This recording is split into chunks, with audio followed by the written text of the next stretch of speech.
Okay.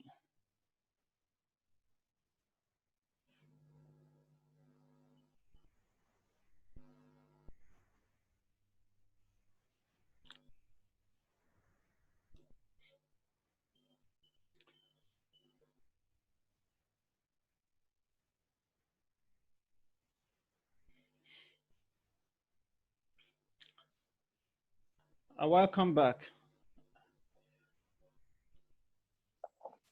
Sorry about that. I think let's wait for. Let me wait for 2 more minutes for others to join. Just 2 more minutes. It's 8:40. By 8:42, I'll resume. 8:42, I'll resume.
I can't hear you, sir.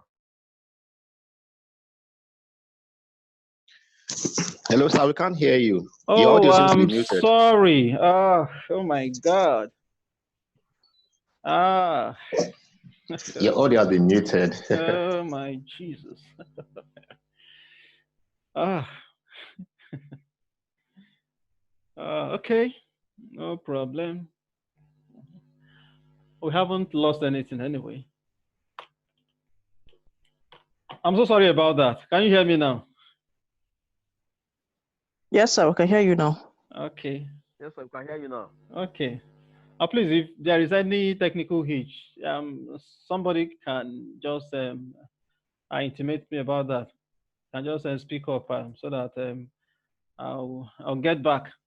Thank you very much for that, and I'm very sorry for having gone off audio. I said the electromagnetic spectrum is a whole lot. It's a continuous wave band that contains numerous electromagnetic waves or rays, as the case may be. And I listed this. Said it the for convenience sake, we might want to um, divide the electromagnetic spectrum into this, but the list is endless.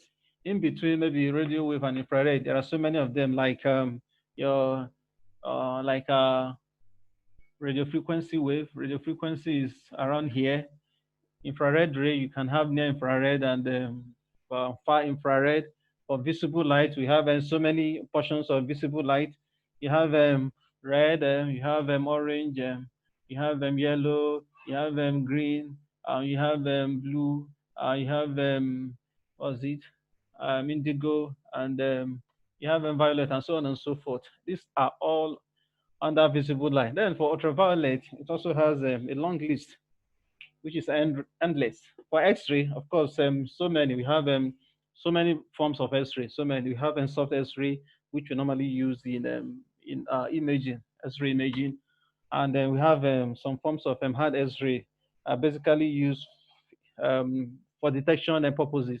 Maybe at the airports and seaport, we use it to detect, maybe for search for maybe hidden machineries or hidden amulets, um, and so on. So gamma ray, of course, the list for gamma ray. Gamma ray is also another topic on its own. You can have gamma rays that have low energy, gamma rays of very tremendous energy. Likewise, the X-ray. So these are just the electromagnetic spectrum for just for better comprehension. It can be listed this way. But let me share with you. It's one of this a spectrum I called from one of these textbook, medical imaging textbook by Bushbeck. Let me share it with us, and I'll do some little explanation.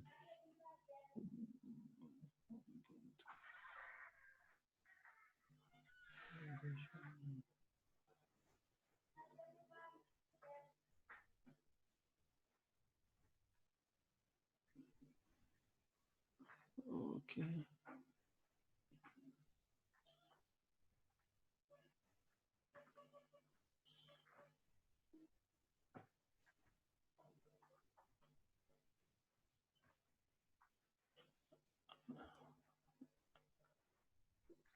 Can we see all? Can we see that?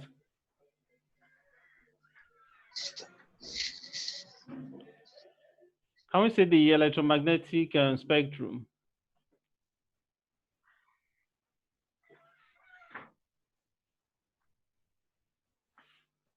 Hello? Yeah, Prof, can you hear me? Yeah, sir, can you see the electromagnetic spectrum I'm sharing?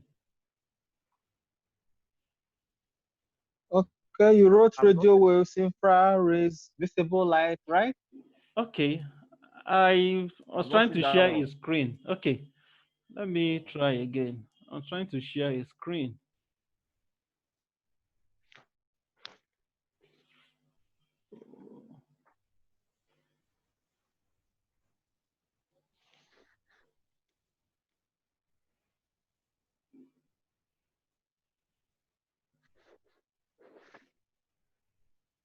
Okay. I think we should be able to see that now. Okay. Okay. Yes. Okay, this is just about the electromagnetic spectrum. We shall come to one of the wave particle duality. That is, a particle being in form of wave, and then waves existing as a particle. It's just for us to look at this end. The frequency increases down this way. That is, this way, frequency increases down this way. Frequency increases. Frequency.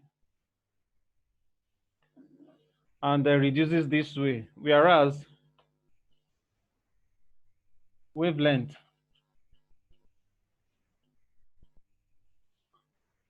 I will come to that relation later, the relationship between frequency and wavelength, C in lambda F. We'll come to that later. So as you go down the electromagnetic spectrum, of course, energy increases. If we make C, of course, C is constant. Do I bring that in here? Okay, I'll bring that later. Frequency increases this way. As frequency is increasing, the wavelength is reducing. Vice versa. Whereas if we are going up, the wavelength increases. So you can see this portion here. For radio transmission, we can use the portion of the wavelength here. I mean, the portion of the spectrum here, at the frequency of around how many kilohertz? Around and 10 raised to power 5 hertz. That's around 100 kilohertz, and so on and so forth. So for those who are into radio broadcasting, they can either modulate their station based on the amplitude or based on the frequency. Well, we are not interested. We are not so much interested in that. Our mobile phone uses microwave radiation, which is also in between infrared and radio waves. We're not so much important about that. Blah blah blah. Here we have visible. We have infrared here. After our infrared, we have the visible portion here. Something is not too clear. Then we enter into the balance of X-ray and then gamma ray, which is very, very important. Very, very important. From this, from here, from radio wave, radio wave to ultraviolet rays, this portion is non-ionizing. I think we are going to speak more on that. Non-ionizing, in the sense that they cannot ionize matter. We speak more on that later. Whereas X-ray and gamma rays are ionizing. I think they can ionize an atom. They can knock off electron from the atom and make the atom an ion. So this portion, they also come with their deleterious effects on our body. That is why we have DNA here. The DNA here, if you have ionizing radiation coming in contact with a body, of course, it can change the state, the structure of the DNA, which is supposed to be a helical structure, and they change it into something that will engender a mutation in the gene, and so on and so forth. So when we are dealing with ionizing radiation, of course, we got to do that with caution. That is why we have to be careful with that. Of course, quality assurance is a very, very important portion of everything we do in the use of ionizing radiation. Quality assurance, even if the radiation is not ionizing, quality assurance is also very, very key, very, very important, just to make sure that we use this electromagnetic spectrum or whatever particulate radiation and we use them safely. And of course, without that, of course, we might be doing that at the detriment of the patient. So whether the something is non-ionizing or ionizing, QA, quality assurance, quality control, has to be practiced. Then for ionizing radiation, of course, very, very, very, very important. What we know today about the problem, I mean, the effect of ionizing radiation in the body actually came about right from the Second World War, when Hiroshima and Nagasaki were devastated with atomic bomb. So from there, after a few years, scientists now began to study the problem that caused. So that gave us a way of either quantifying what ionizing radiation can actually do in the body. Well, recently in the Fukushima, I think we must have known what happened with their reactor there.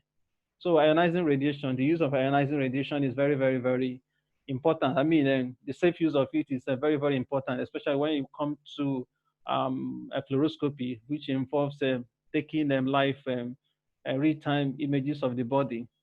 One might just be carried away with the picture one is watching. I mean, the sort of a movie one is watching, and of course, with time, the electromagnetic, I mean, the patient will receive a very, very high dose of radiation. And of course, since the patient is reduced in taking in more radiation, the radiology is also taking more, because the more the dose one exposes the patient to, the more scattered and dose one is also receiving. So we have to make sure we safely use all this ionizing radiation. I think that is that about this for now. I want to stop the share and then continue.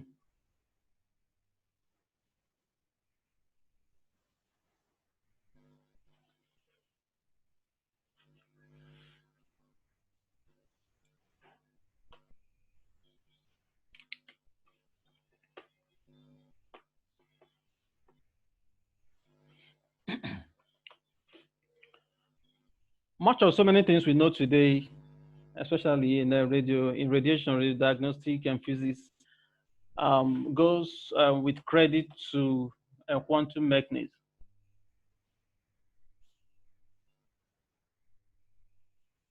Quantum mechanics. It's a topic we love to hate, or we hate to love in medical, in physics. It explains so many things in radiation.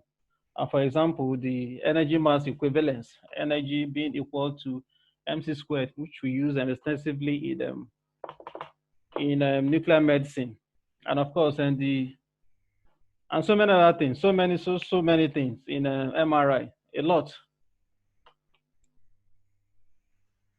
So one of the fallout of the importance of the study or the understanding of quantum mechanics is in wave-particle duality.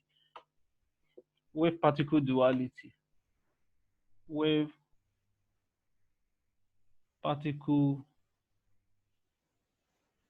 duality.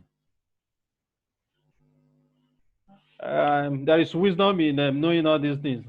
They are physics terms, physics topics, but they are a little understanding of them, of all these things, very, very required for us, so that at least when we are talking with some of these professionals, you should be able to flow along with them, and also it helps us in understanding this. Wave particle duality.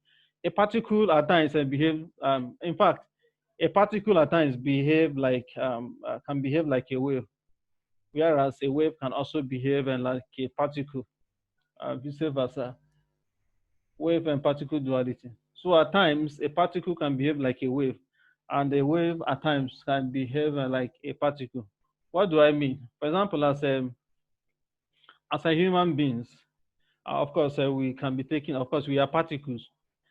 We have a wave, we have a wave properties, in the sense that we can actually reflect, we can actually undergo reflection. We can actually undergo refraction and so on and so forth. If we are thrown to a wall, the person bounces back. That is a reflection in a way. even though the reflection is not going to be elastic, it's also a form of a reflection. So all particles have wave properties, and all waves have particle properties. Some of the wave properties, just mirror wave properties. All the wave properties, of course, which we know, reflection, refraction, diffraction, interference, and so on and so forth. Why do we study some of it? We study them, for example, in reflection, which we are going to meet extensively in ultrasound. If we send a wave down to a particular body, a particular structure, a particular organ, a particular tissue, some of the wave will be absorbed or be transmitted down into the body. The wave will be transmitted, while some will be reflected. The one that bounce off to the probe will go down there, and from the mechanism, I mean from the algorithm and the instrumentation of the ultrasound machine, we have an image. This one is going to capture the whatever we have here. But if we don't have some portions being transmitted down, we wouldn't be able to see structures beyond here, beyond this level that was transmitted. So we should have some portion of the energy being transmitted down the tissue, so that we can see sub tissue down. So these are some of the wave and properties which we shall be looking at one way or the other, especially when it comes to refraction and reflection and refraction in ultrasound. We specifically make use of this in ultrasound because we don't so much use a light wave. We wouldn't be talking about light wave here. So then for the particle properties, and because of this wave property, we have this important equation, C equals lambda F. We'll be using it extensively when we come to ultrasound. C equals lambda F. All electromagnetic radiation, they have a constant MC in vacuum, in outer space. When I mean a vacuum, it's just a term that tells us that something is free of any particle. It's a free space. So in vacuum, the speed of light is around 2.96 whatever times 10 raised to power 8 meters per second. That is around 300 million kilometers per second. That's the speed of sound. And today we are talking about 5G. Whereas we have some theories that want to assume 5G is related to corona. 5G being related to the cause of corona. But far from that, we are actually trying to see how we can make data travel faster by making use. Of course, this one is constant. I hope I'm not digressing anyway. So this is one of the most important equations we are going to be looking at in ultrasound wave properties, which is reflected heavily in ultrasound. C equal to lambda F. C is the speed, or let me specifically use V, which is general. When we are going to electromagnetic radiation, then we can use C, which is the speed of light. This V is the speed of whatever we are talking about. This one is the wavelength. Why this is the frequency. In ultrasound, then the wavelength of any wave, of any transducer we are using helps in determining the spatial resolution and the spatial resolution of that particular probe we are using. Whereas the frequency tells us determines how deep the sound will go. Higher frequency go a particular depth, while lower frequency go a particular depth. Of course, we are going to go do all that in what's it called, ultrasound. Then for particle properties, wave properties one, particle properties.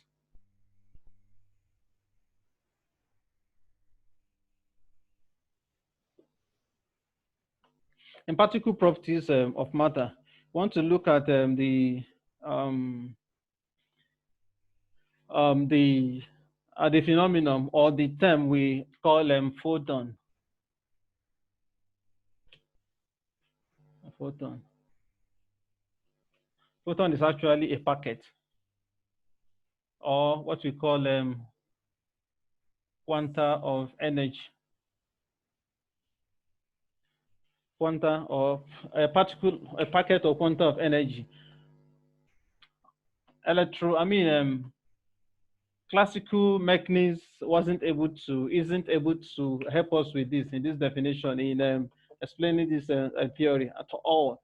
But quantum mechanics is the key to that. For example, if you have an electron, for you to knock off electron from the shell, you have to give it a minimum of its binding energy, the energy holding it in its orbit.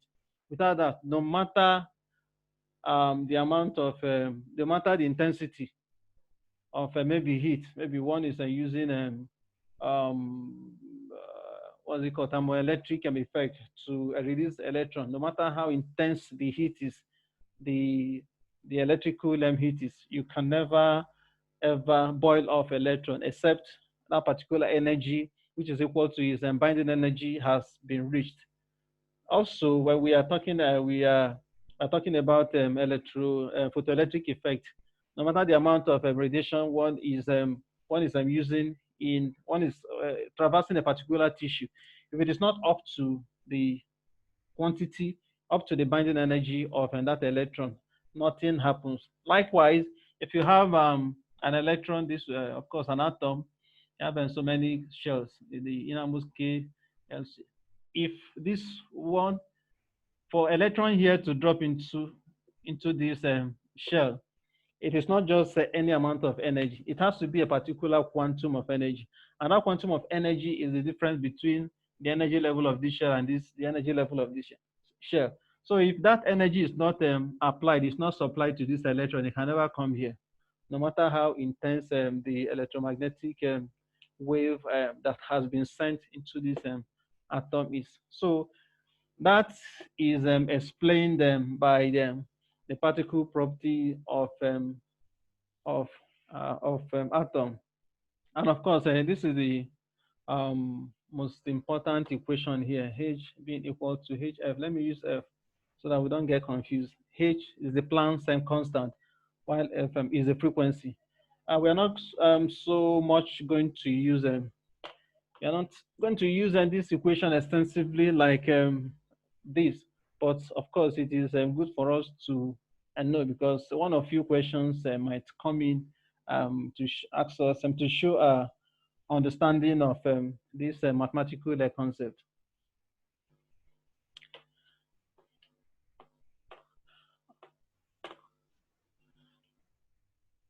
I was saying something before, but I didn't know I wasn't, my audio wasn't connected.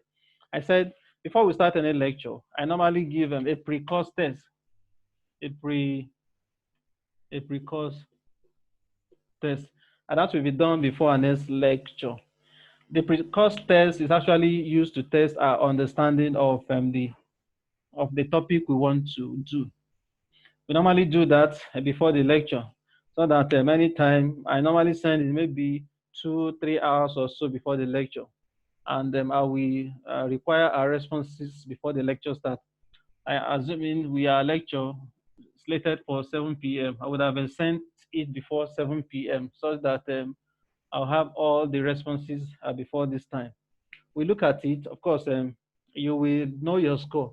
Then at the end of each course. Like at the end of this course, we are going to have a post course test, which is going to further test us how far we have done with the course, whether we were able to gain. Of course, assuming somebody scores 40% here, after the post test, it is expected that the person's percentage should increase. I'm going to send the test maybe tomorrow. So before our next lecture, we will know how far we understand, how far we know about a particular concept. Then at the end, we will now begin to appreciate how much we have gained in after having gone through a particular topic. Once again, so sorry about this. I'm going to end, and I'll like us to we just use the same link, the link I sent. I have resent it again. I've said let's go to our WhatsApp group and then use that same link again, because we have just about 3 minutes. So I want to end this, and in just a minute's time, just log in with the same link. So sorry about that. Sorry.